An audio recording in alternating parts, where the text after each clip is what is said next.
परिचय। मित्रों, कभी आपने विचार किया है कि हम भोजन क्यों खाते हैं? हाँ, बिल्कुल सही, क्योंकि यह स्वादिष्ट एवं ऊर्जा का स्रोत होता है। इस मॉड्यूल में हम खाए जाने वाले विभिन्न खाद्य पदार्थों के बारे में जानेंगे।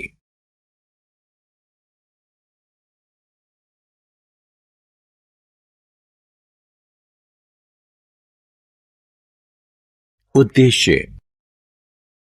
इस पाठ के अंत में हम निम्न करने में सक्षम हो जाएंगे: पोषकों को सूचीबद्ध करना, खाद्य पदार्थों में कार्बोहाइड्रेट, प्रोटीन और वसा का पता लगाना, विभिन्न विटामिनों और उनकी भूमिकाओं का वर्णन करना, शरीर में खनिजों के महत्व को समझना।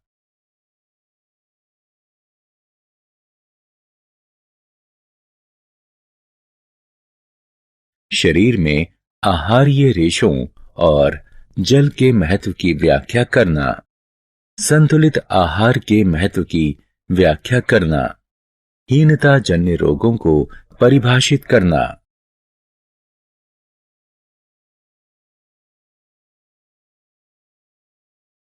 भोजन क्या है?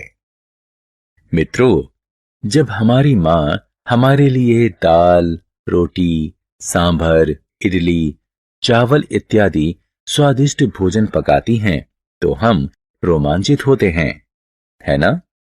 आपने अवश्य ध्यान दिया होगा कि भोजन खाने के बाद हम ऊर्जावान महसूस करते हैं और विभिन्न प्रकार के क्रियाकलाप कर सकते हैं। क्या आप इसका कारण जानते हैं?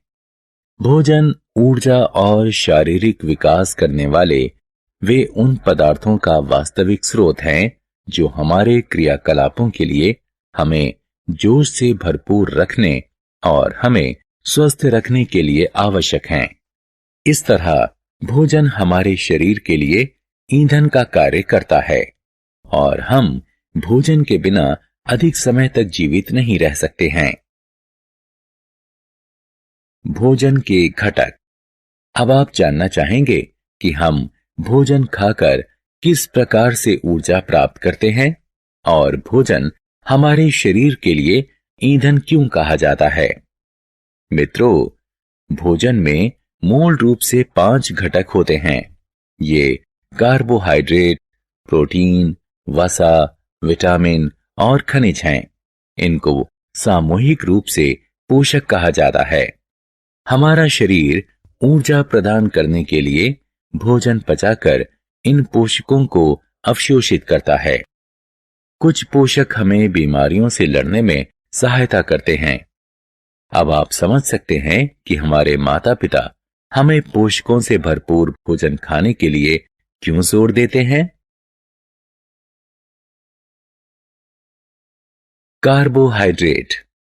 क्या आप इस तथ्य को जानते हैं कि प्रत्येक खाद्य पदार्थों में भिन्न भिन्न मात्रा में सभी पोषक पाए जाते हैं और प्रत्येक पोषक हमारे शरीर में भिन्न भूमिका निभाता है। आइए इन पोषकों के बारे में एक एक करके विस्तार से जानें। सबसे पहले कार्बोहाइड्रेट के बारे में जानें। कार्बोहाइड्रेट जीवित कोशिकाओं के लिए जरूरी संरचनात्मक घटक का निर्माण करता है। वे प्राणियों के लिए ऊर्जा का प्रमुख स्रोत है। कार्बोहाइड्रेट में शर्करा, स्टार्च, फाइबर इत्यादि शामिल हैं।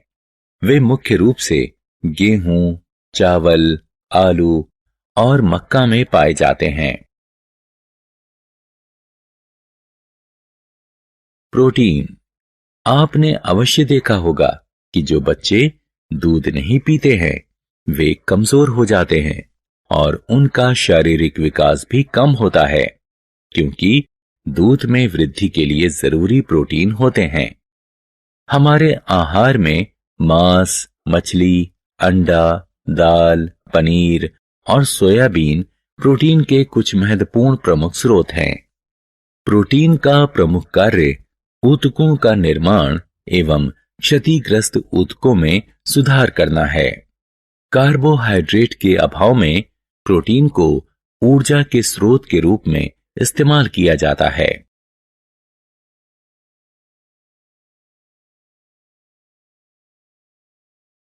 वसा।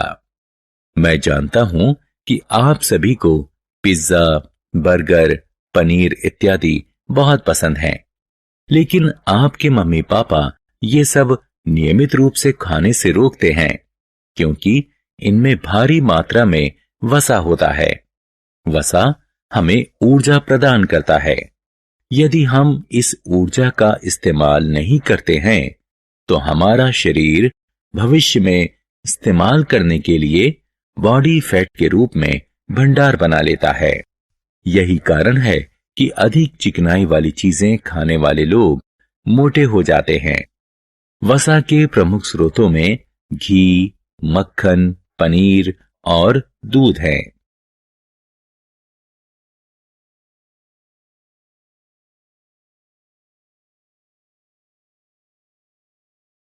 विटामिन। मित्रों, जब आप बीमार होते हैं और डॉक्टर के पास जाते हैं तो वह आपको हल्के भोजन के साथ फल खाने के लिए कहते हैं क्योंकि हमारे शरीर की अधिकांश प्रक्रिया में फलों एवं सब्जियों में उपस्थित विटामिनों की जरूरत होती है। इनकी जरूरत कम मात्रा में पड़ती है। यहाँ विटामिनों, उनके स्रोत और उनकी भूमिकाओं की सूची दी गई है।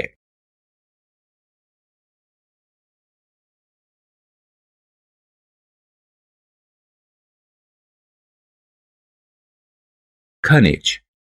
आपने खनिज से भरपूर खाद्य पदार्थों के विज्ञापन अवश्य देखे होंगे। आइए अब हम देखें कि वे क्यों इतना महत्वपूर्ण हैं। पौधों को वृद्धि के लिए खनिजों की जरूरत है। इसके अतिरिक्त हमारे शरीर में सभी रासायनिक प्रक्रियाओं के लिए अल्प मात्रा में खनिजों की जरूरत होती है। पोटेशियम, कैल्शियम, आयरन इत्यादि खनिजों के कुछ सामान्य उदाहरण हैं। आइए हम अगली तालिका में खनिजों के स्रोतों और उनकी भूमिकाओं के बारे में कुछ और जानें। आहार्य रेशे।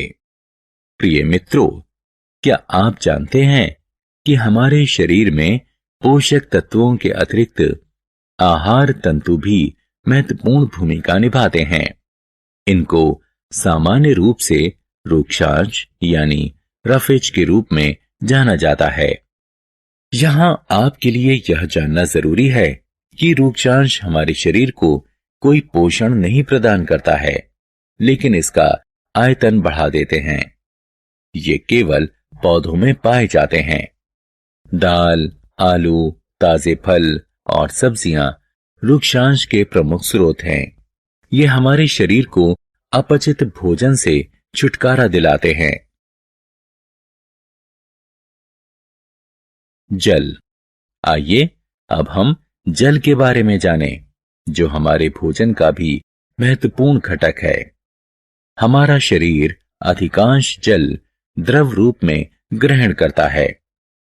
इसके अतिरिक्त हम भोजन पकाते समय भी इसमें जल मिलाते हैं। जल हमारे शरीर को भोजन से पोषक अवशोषित करने में सहायता करता है। यह हमारे शरीर से कुछ अपशिष्टों को पेशाब एवं पसीने के रूप में बाहर निकालने में भी सहायक है। हीनता जन्य रोग। मित्रों, संतुलित आहार के बारे में जानने के बाद हमें यह भी अवश्य जानना चाहिए कि यदि हम उचित आहार नहीं लेते हैं तो हमें किन समस्याओं का सामना करना पड़ेगा। मुझे आशा है कि आपने हीनान रोगों के बारे में अवश्य सुना होगा। ये रोग तब होते हैं जब कोई लंबे समय तक पोषकों की कमी होती है और इसीलिए ये हीनान रोग कहलाते हैं। यहाँ कुछ हीनान रोगों और उनके लक्षणों की सूची दी गई है।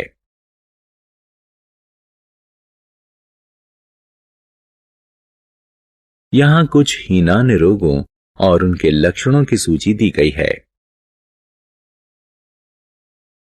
सारांश। आइए हमने जो कुछ सीखा है उसे संक्षेप में दोहराएं। हमारे भोजन में प्रमुख पोषक कार्बोहाइड्रेट, प्रोटीन, वसा, विटामिन और खनिज होते हैं। इसके अतिरिक्त भोजन में आहारीय रेशे एवं जल भी होते हैं। कार्बोहाइड्रेट और वसा हमारे शरीर को प्रमुख रूप से ऊर्जा प्रदान करते हैं। प्रोटीन और खनिज हमारे शरीर के विकास के लिए आवश्यक है। विटामिन हमारे शरीर को बीमारियों से बचाते हैं।